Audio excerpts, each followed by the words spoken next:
বাংলাদেশ অবশেষে একটা ঐতিহাসিক চুক্তি করলো জাপানের সাথে। বাংলাদেশের ইতিহাসে সর্বপ্রথম কোনো একক দেশের সাথে একটা বাণিজ্যিক চুক্তি হইল। এটাই হচ্ছে বাংলাদেশের ইতিহাসে প্রথম কোনো বাণিজ্যিক চুক্তি এত বড় আকারের। জাপান আমাদের অবশ্যই একটা বন্ধু রাষ্ট্র। আমাদের বিপদ আপদে সবসময় জাপান বাংলাদেশের পাশে ছিল এবং বাংলাদেশে তাদের বিনিয়োগেও কিন্তু অনেক অনেক অ্যাগ্রেসিভ তারা। জাইকার মাধ্যমে প্রচুর বিনিয়োগ করে বাংলাদেশে। এছাড়া হচ্ছে বাংলাদেশে তাদের বাংলাদেশিদের প্রতি জাপানের মনোভাব সবসময় পজিটিভ, ইতিবাচক। তো সেইটারই হয়তো সুফল পাইলাম আমরা। সেটা হচ্ছে এই যে Japan Bangladesh economical partnership agreement. এই এগ্রিমেন্টের সবচেয়ে বড় সুখবরটা কি জানেন? যে জাপানের মতন একটা ধনী দেশে আমরা 7,379টা প্রোডাক্টে 100% ট্যারিফ ফ্রি, সম্পূর্ণ শুল্কমুক্ত প্রবেশ করতে পারবে বাংলাদেশের পণ্য। এছাড়াও সার্ভিস সেক্টরে 120টা খাতে বাংলাদেশের সাথে ট্যারিফ ফ্রি সুবিধা, বাংলাদেশ ট্যারিফ সুবিধা পাবে। এবং এই যে সার্ভিস সেক্টরে নার্স, তারপর হচ্ছে কেয়ার গিভার, আইটি সেক্টর সহ স্কিল ওয়ার্কার এখন জাপানে যাওয়ার জন্য অনেক সহজ হয়ে যাবে। কারণ এই এগ্রিমেন্টে হচ্ছে ভিসা প্রসিডিউরটা অনেক ইজি করার কথা আছে। এতে অনেক বড় সুবিধা। কেন? জাপান একটা ধনী দেশ। আমরা তো বাংলাদেশ তো একটা, বাংলাদেশের অর্থনীতি তো অবশ্যই রেমিটেন্সের প্রতি অনেক অংশে নির্ভরশীল। এখন জাপানের মতন বাজারে যদি আমাদের স্কিল ওয়ার্কাররা যায়, তাহলে কিন্তু একটা হ্যান্ডসাম অ্যামাউন্ট আমরা জাপান থেকে রেমিটেন্স হিসেবে আশা করতে পারি। এবং এই চুক্তির মধ্যে সবচেয়ে যুগান্তরী অংশ যেটা বলতেছে বিশেষজ্ঞরা, আন্তর্জাতিক বিশেষজ্ঞরাও বলতেছে, সেটা হচ্ছে সিঙ্গেল স্টেজ ট্রান্সফরমেশন। এটার মানে কি জানেন?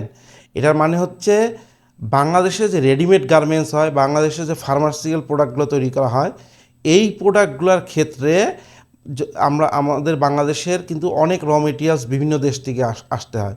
যেমন মনে করেন চীন থেকে আমদানি করতে হয় আমাদের অনেক র মেটেরিয়ালস। এছাড়াও অনেকগুলো দেশ থেকে আমদানি করতে হয়। তো এই সিঙ্গেল স্টেজ ট্রান্সফরমেশনের সুবিধার কারণে চীন থেকে বা অন্য যে কোনো দেশ থেকে যদি আমাদের ফেব্রিক্স আনতে হয় বা অন্যান্য র মেটেরিয়ালস আনতে হয় বা ঔষধের র মেটেরিয়ালস আনতে হয়, সেগুলোর ক্ষেত্রেও আমরা এই 100% ট্যারিফ সুবিধা পাবো। সেগুলো দিয়ে যে পণ্যটা আমরা ফিনিশ প্রোডাক্ট করব, আরএমজি বা ফার্মাসিউটিক্যাল প্রোডাক্ট, সেই ক্ষেত্রেও আমরা 100% ট্যারিফ সুবিধা পাবো। বিনিময়ে জাপানও অবশ্য 1039টা প্রোডাক্টের ট্যারিফ সুবিধা পাবে, তবে সেটা পর্যায়ক্রমে। সবগুলো প্রোডাক্টেই 100% ট্যারিফ সুবিধা পাবে না, তবে কি পর্যায়ক্রমে এগুলোকে আস্তে আস্তে কমানো হবে। জাপান এই বিষয়েও ছাড় দিছে বাংলাদেশকে। আর জাপানে যেসব পণ্যে ট্যারিফ সুবিধা পাবে বাংলাদেশের কাছ থেকে, সেগুলোর মধ্যে অন্যতম হচ্ছে অটোমোবাইল পার্টস, তারপরে হচ্ছে ইঞ্জিনিয়ারিং প্রোডাক্ট।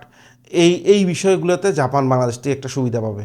অবশ্য কপিরাইট ইস্যু আছে, এই ক্ষেত্রেও বাংলাদেশকে এক নিশ্চয়তা দিতে হবে যে বাংলাদেশে নকল প্রোডাক্ট বানানো হবে না জাপানের কোনো ব্র্যান্ডের। এইটা আসলে করাই উচিত। যে কোনো নকল পণ্য, সেটা এগ্রিমেন্ট না থাকলেও সেটা অ্যাভয়েড করানো উচিত দেশের ভবিষ্যতের জন্য। যে একটা দেশে যদি নকল প্রোডাক্ট তৈরি হতেই থাকে, তাহলে এই দেশের ব্র্যান্ড ভ্যালুটা অনেক কমে আসে। তা বাংলাদেশের জন্য এটা আসলে অসংখ্য, মানে বিশাল বড় একটা সুসংবাদ। জাপানের সাথে যখন আমাদের বিজনেস ডিলটা হলো, এটা আমাদের অন্যান্য দেশের সাথে বিজনেস ডিল করতে অনেক সহযোগিতা করবে। বিশেষ করে ভবিষ্যতে ইউরোপের সাথে এবং 9 তারিখে আমেরিকার সাথেও একটা বিজনেস ডিল হচ্ছে, সেই ক্ষেত্রেও একটা সুবিধা দিবে। কারণ জাপান তো জানেনই পৃথিবীতে একটা ব্র্যান্ড কান্ট্রি। জাপানের সাথে বেশিরভাগ উন্নত দেশের খুব ভালো সম্পর্ক। তো এই বিজনেস ডিলটা আমাদের ভবিষ্যতের অন্যান্য বিজনেস ডিলের সাথে অনেক সুবিধা হবে। কারণ কেন জানেন? বাংলাদেশ কিন্তু 2024 এলডিসি থেকে বের হয়ে যাচ্ছে। এলডিসি হচ্ছে লিস্ট ডেভেলপমেন্ট কান্ট্রি। এই এলডিসি লিস্ট থেকে যখন বের হয়ে যাবে, তখন কিন্তু পশ্চিমা বিশ্ব বা ধনী দেশগুলোতে এখন যে আমরা ট্যারিফ সুবিধা পাই, এখন যে অনেক ট্যারিফে ফ্লেক্সিবিলিটি পাই, এগুলো কিন্তু থাকবে না। যেমন জাপানের মার্কেটেই যদি আমাদের এই চুক্তিটা না হইতো, তাহলে আমাদের গার্মেন্টস পণ্য কিন্তু জাপানে 8 থেকে 15% পর্যন্ত ট্যারিফ, এক্সট্রা ট্যারিফ দিয়ে ঢুকতে হইতো, যেটা এখন জিরোতে ঢুকবে। সেরকম ভবিষ্যতে আমাদের যদি ইউরোপের সাথেও একটা চুক্তি হয়ে যায় বা আমেরিকার সাথেও চুক্তিটা হয়ে যায় বা কানাডার সাথেও হয়, এই তাহলে এলডিসি থেকে বাংলাদেশ বের হয়ে গেলে যে ট্যারিফ সমস্যায় ভুগতে হবে, এই সমস্যাটা আর ভুগতে হবে না। তা জাপানকে অসংখ্য ধন্যবাদ। জাপান বাংলাদেশের পরীক্ষিত বন্ধু। বাংলাদেশের যে কোনো বিপদে সবসময় সবার আগে এগিয়ে আসে জাপান। তা আমাদের এলডিসি লিস্ট থেকে বের হয়ে আসায় বাংলাদেশের অর্থনীতির সামনে একটা বড় মানে প্রতিযোগিতার মধ্যে পড়তে যাচ্ছে বাংলাদেশের রপ্তানি শিল্প। সেখানে সর্বপ্রথম বন্ধু রাষ্ট্র হিসেবে জাপানি হাত বাড়ায় দিল। তো এই চুক্তিটা আসলেই মানে এই চুক্তির জন্য সবাই যারা জড়িত ছিল, সে পূর্বের সরকার আওয়ামী লীগ সরকার থেকে যেহেতু এই চুক্তির কথা শুরু হয়েছে তাদেরকেও ধন্যবাদ, বর্তমান সরকারকে অবশ্যই ধন্যবাদ। কারণ গত বছর 2024 সালের মার্চ মাসে হচ্ছে প্রথম বৈঠক হয়েছিল। পরবর্তীতে আরও 60টা বৈঠক হয় জাপানের সাথে, বর্তমান সরকারের সাথে। তার মানে হচ্ছে দুইটা সরকারই এর সাথে জড়িত এই সাফল্যের পিছনে।